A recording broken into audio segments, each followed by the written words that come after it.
Jam sot këtu para jush për të shprehur shqetësimet e Partisë Demokratike të Kosovës lidhur me dyshimet për cenimin e procesit zgjedhor në komunën e Mitrovicës. Procesi zgjedhor në komunën e Mitrovicës është shoqëruar me presion të madh, me ndërhyrje në proces dhe me përdorim të institucioneve të shtetit dhe ndikim të votuesve. Kjo është vërejt edhe në ditën e votimit, kur i gjithë kabineti qeveritar ka qëndruar në komunën e Mitrovicës. Gjatë ditës djeshme, komisionerët tonë, gjatë procesit të numërimit, kanë vrejtur pa rregullsi të rënda. Flet votimet me një numër sërish caktuar, që i takonin një klase, janë gjetur në klasën tjetër, madje edhe në qendra tjera të votimit. Pra, ka pasur bartje të një fletvotimi nga një klasë në klasën tjetër dhe nga një shkollë në shkollën tjetër. Me të marrë këtë informacion, komisionerët e Partisë Demokratike të Kosovës kanë alarmuar me njëherë organet të rendit dhe të drejtësisë, ndërkaq dy përfaqësuesit tanë në Komisionin Qendror të Zgjedhjeve kanë dalë në vendin e ngjarjes. Si pasojë dhe si tashmë e dini, procesi i numërimit në komunën e Mitrovicës është ndërprerë. Bartja e fletvotimeve nga një vend në vendin tjetër, nga një klasë në klasën tjetër, nga një shkollë në shkollën tjetër, nuk ka guxuar të ndodhë, sepse kjo bie ndesh qartazi me ligjin për zgjedhjet e përgjithshme dhe rregullat e Komisionit Qendror të Zgjedhjeve të njohura tashmë.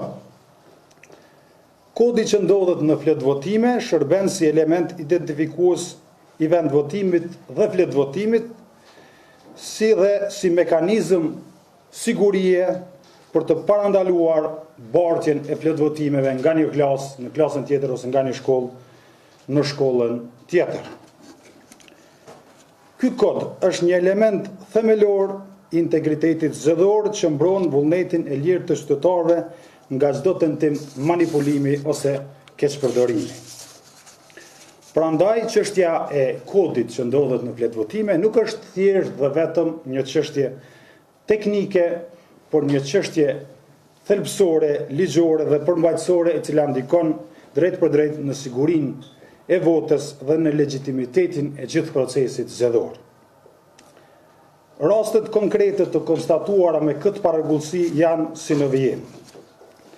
Në shkollën Abdullah Shabani janë gjetur 3 fletvotime që i takonin një klase tjetër. Në shkollën Ismail Qemali është gjetur një fletvotim që i përkistret qendrës së votimit në Universitetin Isa Boletini. Në një klasë tjetër në shkollën Abdullah Shabani është gjetur një fletvotim që i përkistret qendrës së votimit në shkollën Migjeni. Ndërkaq në shkollën Migjeni është gjetur një fletvotim që i përkiste një klase tjetër dhe ishte vendosur në një klasë tjetër. Pra, në aq kuti sa janë numëruar deri tani në Mitrovicë, është vërejtur se ka fletvotime të shumta që janë bartur nga një klasë në klasën tjetër dhe nga një shkollë në shkollën tjetër.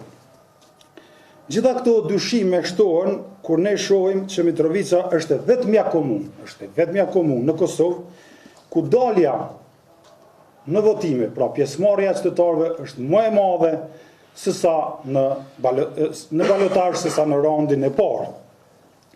Të nderuar përfaqësues mediave, ju e dini që në vitin 2011 Mitrovica ka shkuar në rivotim për shkak të dështimit të baterive, si rrjedhoj e dështimit të KQZ-s për të garantuar procesin e rregullt. Këtë herë dështimi i KQZ-s është edhe më i madh, më serioz dhe absolutisht ndikues në procesin zgjedhor dhe në rezultatin e këtij procesi. Të gjitha këto janë shkelje të qarta të ligjit për zgjedhjet e përgjithshme në Republikën e Kosovës dhe rregullave të KQZ-s dhe ngren dyshime të bazuara për lëndim të procesit zgjedhor dhe për aktivizim të ashtu quajturit treni bullgar, që është një mekanizëm që mundson manipulimin dhe blerjen e votës. Si që dini, për ta vënë në funksion atë mekanizëm mjafton një fletvotim i vetëm i devijuar. Në këtë rast ka disa fletvotime që janë gjendur në vendin që nuk do duhej të ishin. Partia Demokratike e Kosovës, përveç denoncimeve të bëra dhe dorëzimeve të fakteve pranë organeve të rendit dhe drejtësisë, sot do të dorëzoj kërkesë në ankesë, do dorëzoj ankesë në panelin zgjedhor për ankesa dhe për ashtresa, të cilit do t'ja bashkangjes të gjitha provat relevante nga ky manipulim, deklaratat e komisionerëve të Partisë Demokratike të Kosovës, dhe me këtë rast kërkojmë që pashtu kamerat që ndodhen në klasa të administrohen si prova edhe pranë prokurorisë së shtetit. Partia Demokratike e Kosovës vlerëson se integriteti i procesit zgjedhor në Mitrovic është cënuar rënd. Janë shkelur ligji për zgjedhjet në Republikën e Kosovës dhe standardet e njohura të Komisionit të Venecias për një proces të drejtë dhe të lirë. Në këto kushte, nderuar gazetar, më lejoni të paraqes kërkesat e Partisë Demokratike të Kosovës.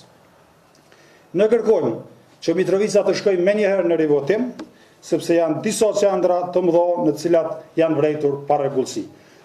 Kërkesa jonë për rivotim në Mitrovica të paraqitet edhe si ankesë pranë panelit zgjedhor për ankesa dhe për ashtresa menjëherë pas kësaj konference.